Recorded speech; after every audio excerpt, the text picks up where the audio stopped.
minta vaksin. Vaksin datang, minta sertifikasi halal. Sertifikasi dari MUI datang, minta presiden duluan. Presiden mau, minta di live. Begitu di live katanya diedit. Jangan-jangan vaksinnya presiden beda dengan vaksin yang diberikan kepada rakyat. Maka saya bilang, cangkemmu lo dul itu. Golek salah pemerintah tok. Tapi lucunya begitu ada bantuan baksos tentang vaksin, antri dhisik dhewe gitu.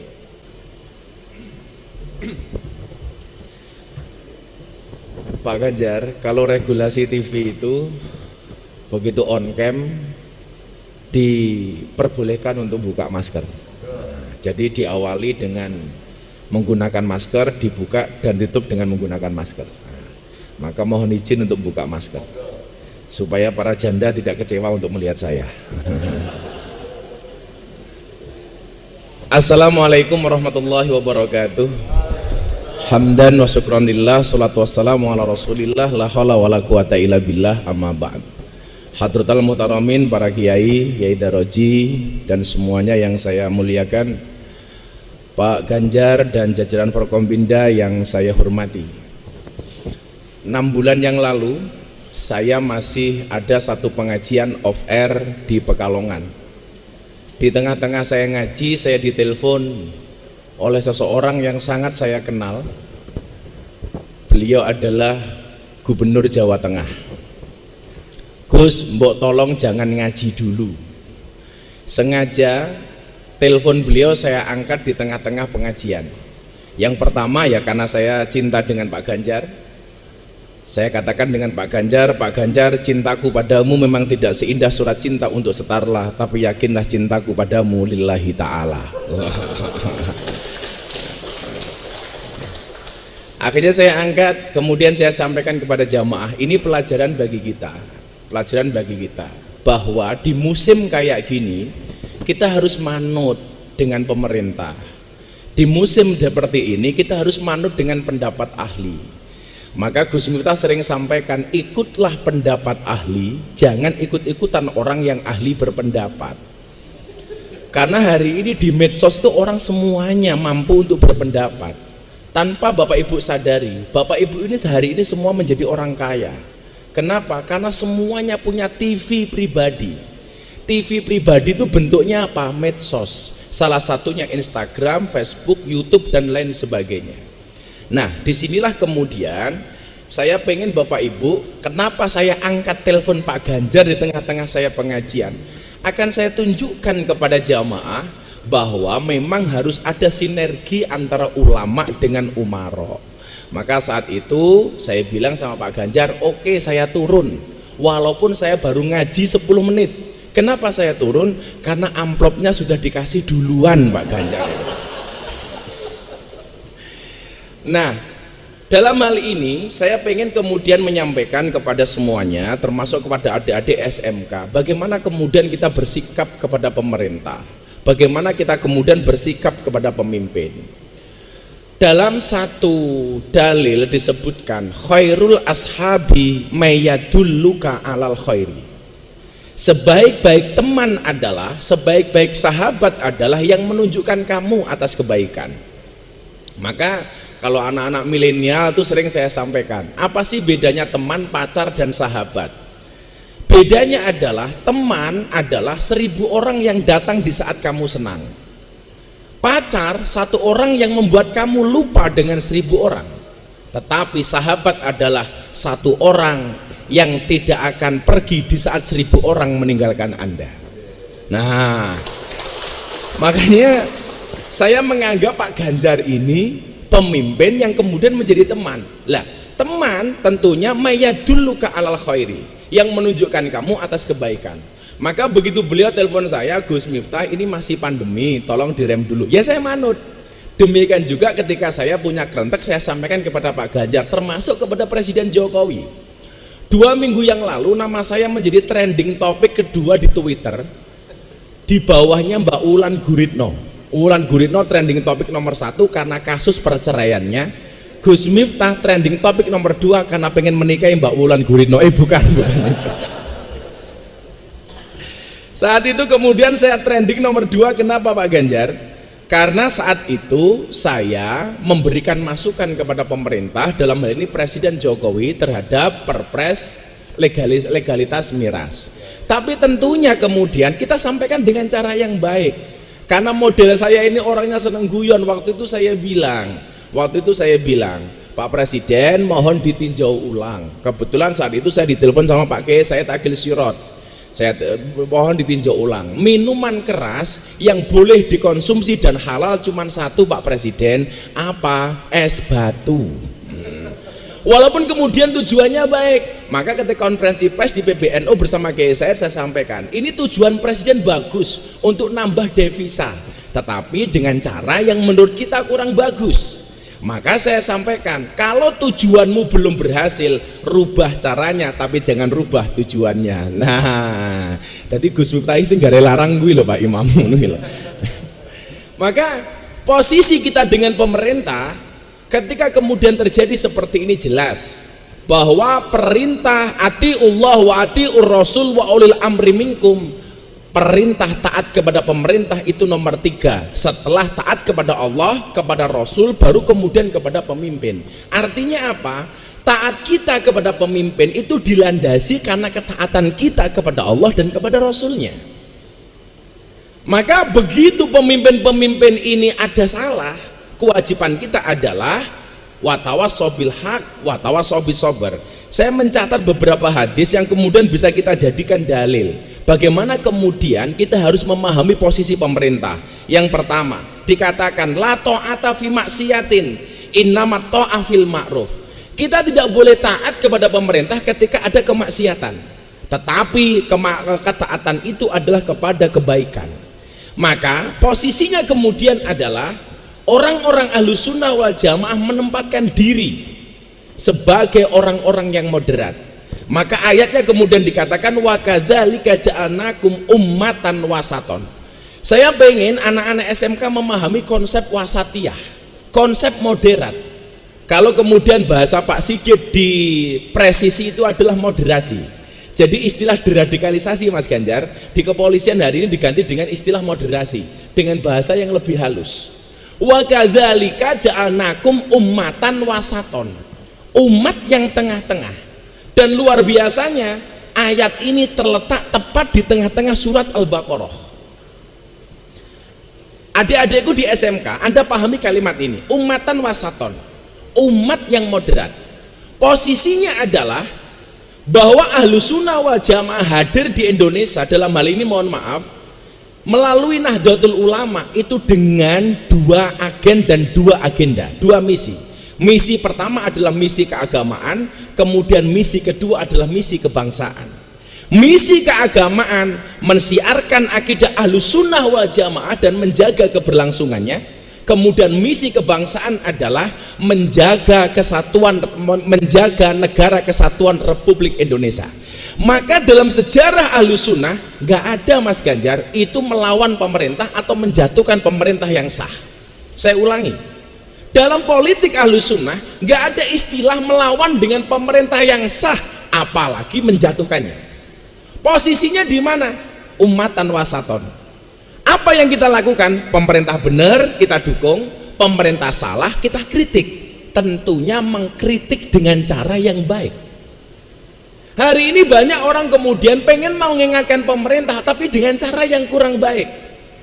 Yang ada kemudian apa? Hari ini kalau orang itu senang dengan pemerintah, buruk sekalipun dianggap baik, tapi orang yang benci dengan pemerintah, baik sekalipun tetap dianggap buruk. Contoh, COVID datang, minta vaksin. Vaksin datang, minta sertifikasi halal. Sertifikasi dari MUI datang, minta presiden duluan. Presiden mau, minta di live. Begitu di live katanya diedit. Jangan-jangan vaksinnya presiden beda dengan vaksin yang diberikan kepada rakyat. Maka saya bilang, cangkemmu lo dul itu. Golek salah pemerintah tok. Tapi lucunya begitu ada bantuan baksos tentang vaksin, antri dhisik dhewe gitu. Nggak manut dengan kebijakan pemerintah, ada bantuan melayu dhisik dhewe. Tapi memang aneh Mas Ganjar, orang Indonesia itu aneh. Ada bansos untuk orang miskin, semua orang ngaku miskin. ada bansos untuk UMKM, semua orang ngaku pengusaha kecil. Maka saya usul Pak Ganjar di Jawa Tengah, tolong dibuat bansos untuk orang gila. Pertanyaannya adalah banyak enggak yang ngaku gila? Maka disinilah kemudian anak-anakku di SMK tolong pahami konsep kebangsaan yang benar. Hari ini saya sampaikan ada 4 peta saya yang menggambarkan pola keberagamaan dan pola kebangsaan di Indonesia. Di Indonesia, karena saya memang komitmen betul dengan pandangan-pandangan kebangsaan. Karena sebelum berangkat haji, Hadratus Syekh Mbah Maimun Zubair video call kepada saya, beliau berwasiat 2 hal. Miftah, ngajimu di klub malam, di tempat anak-anak seperti itu tolong dilanjutkan. Yang kedua, konten ngajimu tolong diperbanyak kebangsaan. Ini beliau telepon saya 3 hari menjelang Hari Raya Idul Fitri. Maka hari ini saya mencatat petanya seperti ini, Mas Ganjar dan Bapak Ibu sekalian. Yang pertama, pola beragamanya, amaliyahnya Ahlus Sunnah wal Jamaah, tetapi pandangan bernegaranya adalah Pancasila. Sekali lagi saya ulangi, amaliyahnya Ahlus Sunnah, tapi pandangan politiknya adalah Pancasila. Bernegaranya adalah Pancasila. Yang pertama. Yang kedua, pola beragamanya Ahlus Sunnah, tetapi pandangan bernegaranya khilafah. Dan ini yang paling menipu. Kenapa? Karena amaliyahnya sama dengan kita, Pak. Amaliyah podo, tetapi pandangan politiknya berbeda. Kita Pancasila, kelompok ini khilafah. Dan ini ada di Indonesia. Kemudian yang ketiga, pola beragamanya Wahabi, tetapi pandangan bernegaranya Pancasila. Dan orang-orang seperti ini jangan kita musuhi. Kalau kemudian kita berbeda soal amaliyah, dibolehkan kok. Kita berbeda amaliyah dengan orang Wahabi, boleh. Orang Wahabi beda dengan kita, boleh. Yang nggak boleh itu saling menjelekkan. Maka semalam saya pengajian orasi kebangsaan. Saya punya acara Pak Ganjar namanya orasi, obrolan realita dan masalah hati. Ini saya sampaikan di kafe-kafe. Konsepnya ada kafe buka, saya nggak ngaji, saya datang saja dengan protokol kesehatan, dengan terbatas, saya sampaikan soal kebangsaan. Saya sampaikan di Indonesia hari ini, kemudian ketika berbeda dianggap musuh. Tolong Anda orang Ahlus Sunnah jangan memusuhi orang Wahabi. Toh pandangan politik mereka masih Pancasila. Dan kita diperbolehkan untuk itu. Yang keempat, pahamnya Wahabi, beragamanya Wahabi, dan pandangan bernegaranya adalah khilafah. Kalau ini gampang banget untuk ditandai. Lah, sebenarnya yang paling ideal tinggal di Indonesia siapa? Ahlus Sunnah dan dia Pancasila. Dan yang paling menipu adalah nomor 2, Ahlus Sunnah tetapi pandangan politiknya adalah khilafah. Maka saya tekankan, ketika acara terakhir saya dengan Pak Ganjar, kebetulan Pak Ganjar waktu itu nggak bisa hadir, nggak bisa rawuh karena ada Mbak Puan menerima doktor honoris causa. Saya kaget, ada seorang guru di Kudus yang mengatakan apa? Indonesia itu kalau mau baik menjadi negara-negara seperti Arab Saudi yang menganut paham khilafah. Saya tanya sama dia, Bapak ASN? Iya. Bajunya seragamnya ASN. Waktu itu yang hadir ada Bu ya, ASN. Debat sama saya di atas panggung, Pak. Anda ASN? Iya.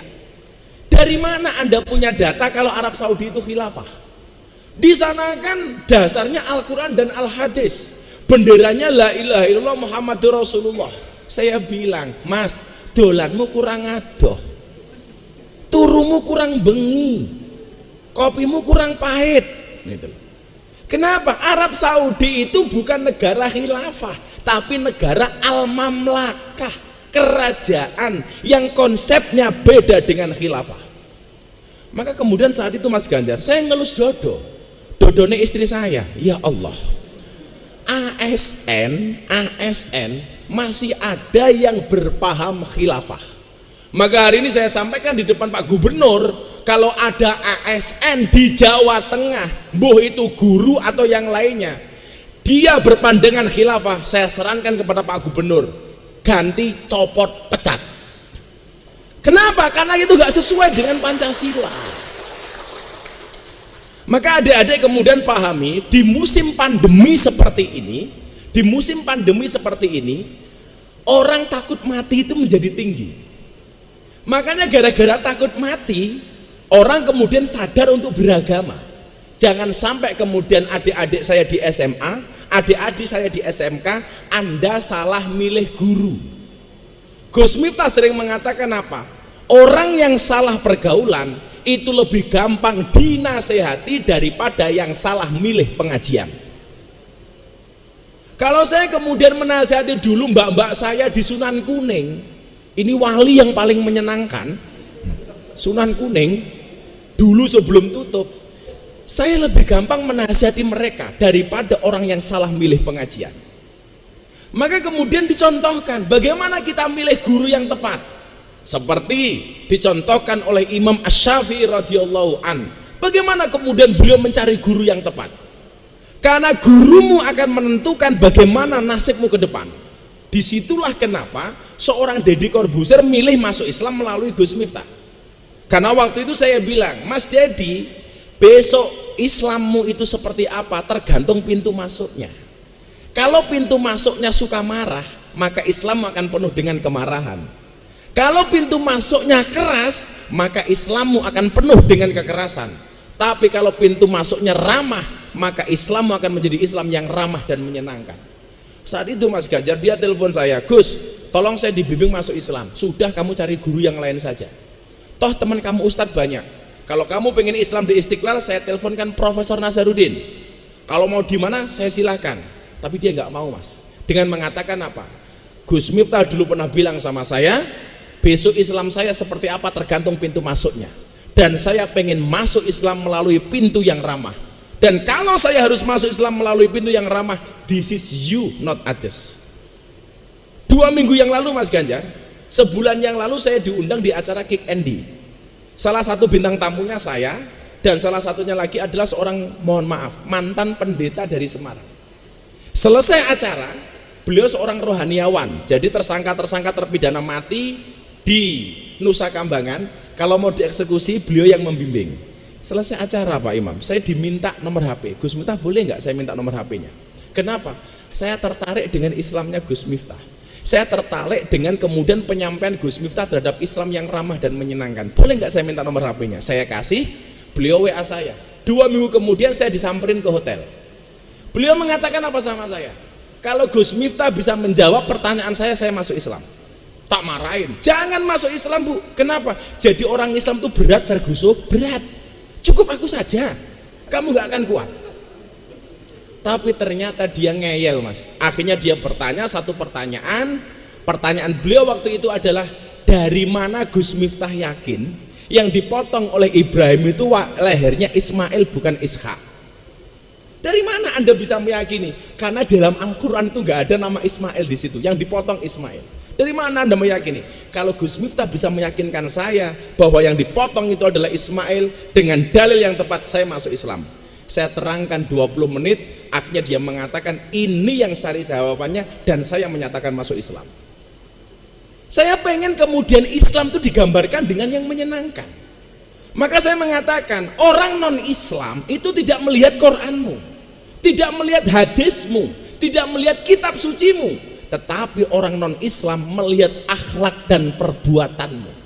Kalau kamu pengen mengatakan Islam ini agama yang baik, tunjukkan akhlak dan perbuatanmu yang baik. Saya dapat tamu di TV, ketika saya ada bintang tamu, ada bule masuk dari Islandia, umur 22 tahun. Begitu tahu saya pakai belangkon seperti ini, menurut dia pakaian yang aneh, dia tanya, "Who are you? Kamu siapa?" Saya jawab, "Ustadz," dia tidak paham. Akhirnya saya sampaikan, Muslim teachers. Baru kemudian dia ngeh. Kemudian saya tanya, "And you?" "I am Audur Linda from Iceland." Saya tanya, "Agama kamu apa?" "Before I am Christian and now I am atheist." Saya bilang, "Kenapa kamu menjadi orang ateis?" "Because God is nothing." Tuhan itu nggak ada. Religion is fiction. Agama itu hanya fiksi. We are believe in science. Kita hanya percaya dengan ilmu pengetahuan. Diskusi sama saya Mas, karena saya keburu mau syuting, dia tanya, kenapa sih dalam Islam perempuan kok harus berjilbab? Kenapa kemudian kita bersentuhan dengan perempuan dalam Islam kok dilarang dan lain sebagainya? Tolong Anda jawab sama saya. Akhirnya saya sampaikan, Kamu tinggal di mana? Iceland. Tahu nggak GBR, Great Britannia, Inggris? Ya. Di sana punya ratu namanya siapa? Ratu Elizabeth. Pertanyaan saya, bisa nggak orang-orang awam di Inggris untuk berdekatan dengan Ratu Elizabeth? Nggak bisa, dia ratu. Dia orang terhormat, kita nggak boleh berdekatan dengan beliau, apalagi bersentuhan dengan beliau. Saya sampaikan kepada Audur Linda, dan posisi wanita dalam Islam terhormat, bahkan lebih terhormat daripada posisi Ratu Elizabeth. Itulah kenapa Islam melarang kami untuk bersentuhan dengan perempuan. Langsung dia bilang apa, Mas? This is so amazing for me. Sorry, I will to be a Muslim. Saat itu langsung saya syahadatkan seorang ateis dalam waktu 10 menit, Mas. Bisa dicek di Instagram saya. Maka yang pengen saya sampaikan apa? Adik-adikku, tolong carilah guru yang ramah. Jangan guru yang suka marah-marah. Carilah guru yang menyenangkan. Jangan yang menakutkan. Karena konsep agama ini akan diterima oleh masyarakat ketika agama ini disampaikan dengan cara yang menyenangkan. Sama halnya hari ini pandemi, Mas Imam. Orang-orang takut akan mati. Bagaimana kemudian mereka lupa diuji oleh Allah dalam Al-Baqarah 255, wala nabluwannakum bisyai'im minal khauf ila akhiril ayah. Maka kemudian yang terjadi apa? Mereka mencari guru. Maka di saat mencari guru seperti ini, tolong Anda cari guru yang tepat. Sebagaimana Imam Syafi'i, kalau kemudian hari ini kita dituntut untuk taat kepada pemerintah dan kita melakukan itu, demikian juga sebagai seorang murid, tolong Anda mencari guru yang tepat dan taati gurumu. Kenapa kemudian harus mencari guru yang tepat? Karena salah satu syarat ilmu itu bisa masuk ke dalam sanubari kita manakala ada ketaatan dari seorang murid kepada guru. Yang terjadi akhirnya apa? Rasa mahabbah. Rakyat mahabbah kepada pemimpinnya, murid mahabbah kepada gurunya. Kemudian timbal baliknya adalah pemerintah mahabbah kepada rakyatnya, guru mahabbah kepada muridnya. Maka dikatakan aradallah ang takuna mahbuban la muhibban. Allah mengendaki kalian menjadi orang yang tidak hanya mencintai tapi juga dicintai. Saya ingin cerita, Mas Ganjar, bagaimana kemudian kedekatan Imam Syafi'i kepada gurunya yang namanya Imam Malik. Imam Syafi'i dan Imam Malik ini banyak perbedaan, tetapi mereka saling menghormati. Maka kemarin rame-ramenya saya ditanya, bagaimana Gus memahamkan masyarakat terhadap posisi Habib? Apakah Habib itu harus kita taati semuanya? Apakah Habib itu semua perkataannya harus kita ikuti? Adik-adik yang anak-anak SMA, tolong pahami kalimat saya. Bedakan Habib, bedakan antara sosok dan perilakunya. Antara sosok dan perilakunya. Sosoknya Habib, zuriyahnya Kanjeng Nabi, wajib untuk dihormati. Tetapi perilakunya tidak harus ditaati. Maka saya nggak mau ada istilah kriminalisasi Habib. Nggak ada kriminalisasi ulama. Karena hukum itu yang dilihat bukan sosoknya, tetapi perilakunya. Kalau perilakunya salah, maka harus ada proses hukum. Sosoknya bisa siapa? Ya bisa Habib, bisa kiai, bisa pejabat. Maka kemudian bahasa kriminalisasi ulama ini justru, mohon maaf, ini bahasa yang kurang tepat. Kriminalisasi ulama itu Pak Ganjar, kalau ngundang kiai mulai nggak diamplopi, lah itu kriminalisasi. Itu melanggar KUHP pasal 378, penipuan. Sebenarnya dikasih Gus cuma sedikit. Beda lagi pasalnya 335, perbuatan tidak menyenangkan.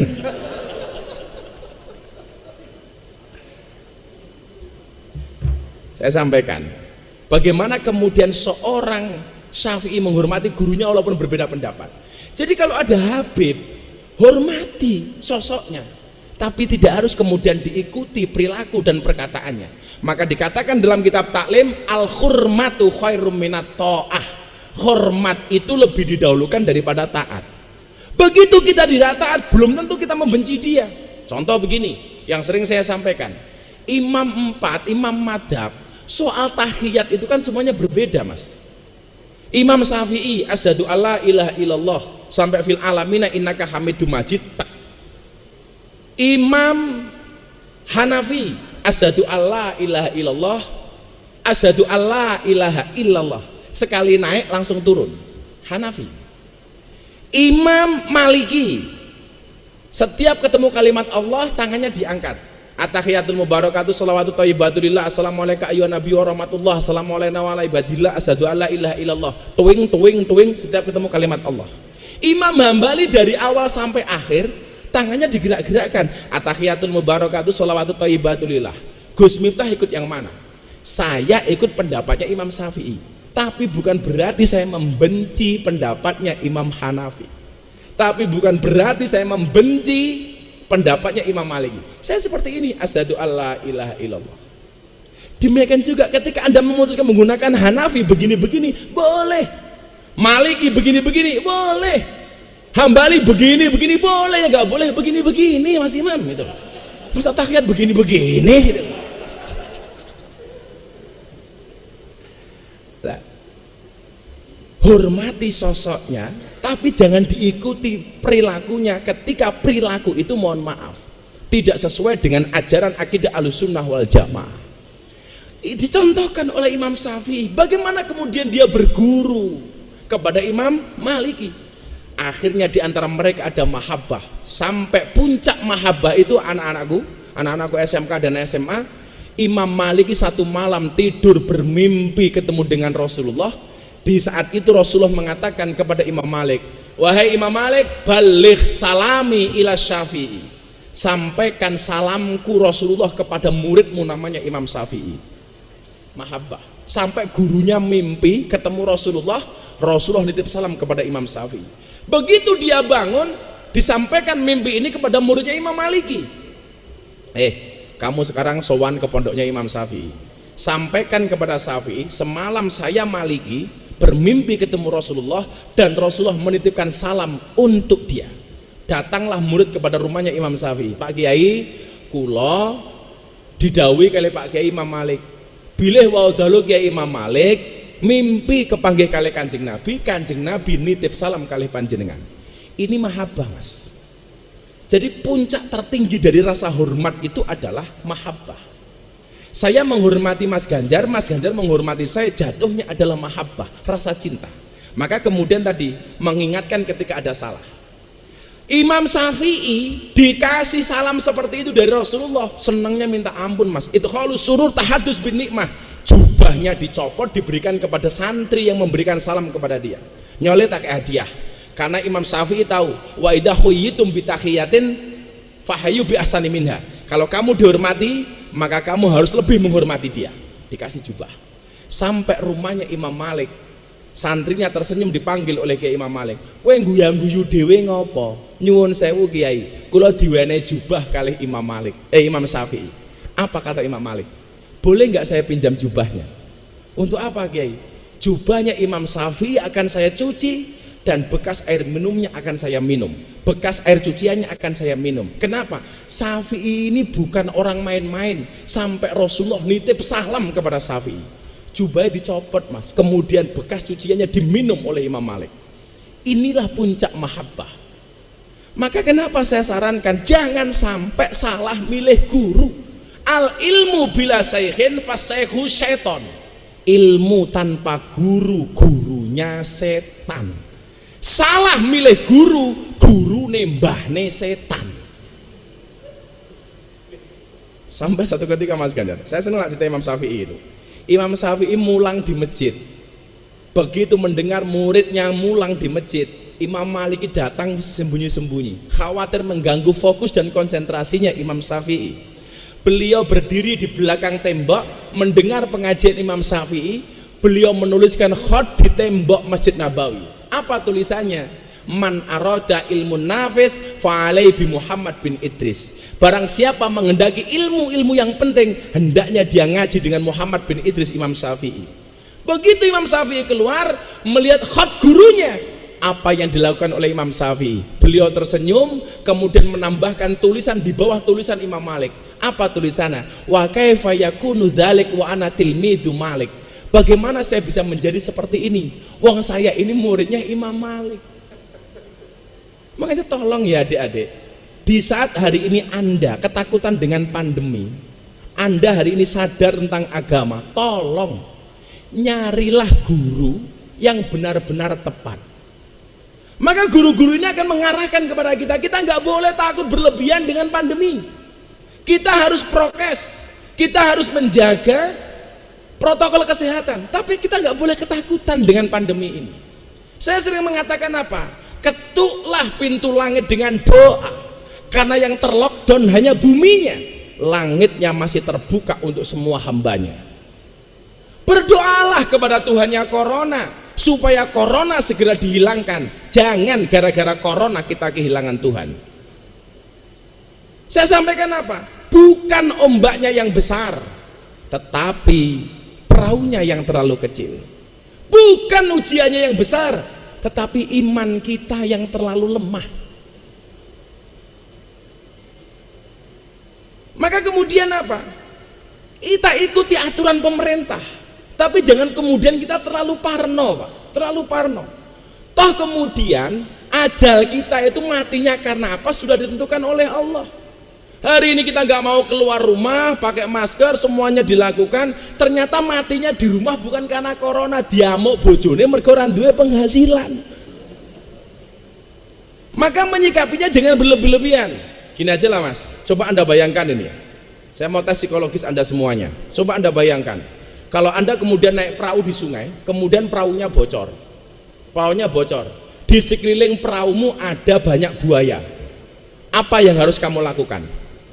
Jawabannya satu Mas. Kalau Anda membayangkan di tengah sungai, Anda naik perahu kemudian perahunya bocor dan di situ banyak buaya, yang perlu kamu lakukan satu, apa? Berhenti membayangkan. Ya, berhenti membayangkan. Saya mencatat begini, kecemasan adalah ilusi buruk tentang masa depan.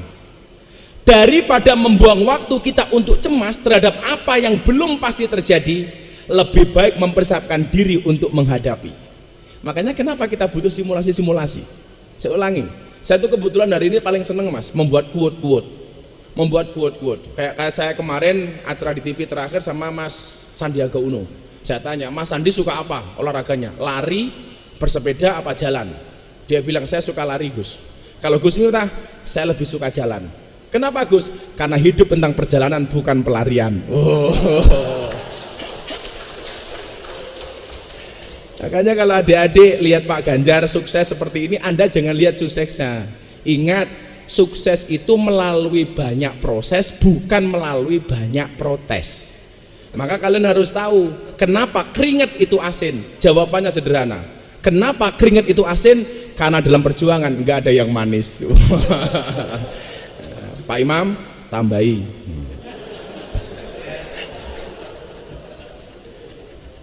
Saya ulangi ya. Kecemasan adalah ilusi buruk tentang masa depan. Daripada Anda membuang waktu untuk cemas terhadap apa yang belum pasti terjadi, lebih baik mempersiapkan diri untuk menghadapi. Maka ketika Allah memberikan ujian yang berat, Allah tidak memerintahkanmu untuk mencari jalan keluar hingga penat, tetapi Allah memerintahkanmu untuk sabar dan sholat. Dia tidak memerintahkan kita untuk mencari jalan keluar hingga penat, tetapi Dia memerintahkan kita untuk sabar dan sholat. Hadapilah nikmat dengan syukur, terimalah musibah dengan sabar. Maka kalau gitu kita lakukan, insya Allah kita fine-fine saja. Kalau kemudian hidupmu diselimuti banyak masalah, berbahagialah, berarti Anda manusia. Karena kalau diselimuti kelapa berarti klepon. Disinilah kemudian kita harus optimis, karena fa inna ma'al usri yusra. Karena setiap kesulitan pasti akan ada kemudahan. Di lain itu Allah memberikan semangat dalam surat At-Taubah 40, la tahzan innallaha ma'ana. Jangan kamu bersedih. Kenapa? Karena Allah bersama kita. Lebih dari itu dikatakan la yukallifullah nafsan illa wus'aha. Allah tidak memberikan beban melebihi batas kemampuan kita. Ingat, kesedihan itu akan membesar ketika diomongkan, tapi kesedihan itu akan semakin mengecil ketika dirahasiakan. Kita contoh akhlaknya Rasulullah. Rasulullah itu kalau senang ngomong, kalau susah diem. Warganya Pak Ganjar sebaliknya. Kalau seneng diam, kalau susah ngomong. Lah duwe duit meneng, ra duwe duit bengok-bengok. Wonge ya teko. Ya nganggo blangkon. Maka barangkali itu Mas Ganjar yang ingin saya sampaikan kepada adik-adik semuanya. Bagaimana kemudian kita menghadapi musibah ini dengan penuh optimisme. Insya Allah saya belajar dari karakteristik orang berpuasa. Orang berpuasa itu haus, lapar, dahaga. Tetapi kenapa orang berpuasa mau bersabar? Jawabannya satu. Orang berpuasa itu walaupun haus, lapar, dahaga, kenapa mereka mau bersabar? Jawabannya adalah karena orang berpuasa yakin adzan maghrib pasti datang. Terima kasih. Assalamualaikum warahmatullahi wabarakatuh.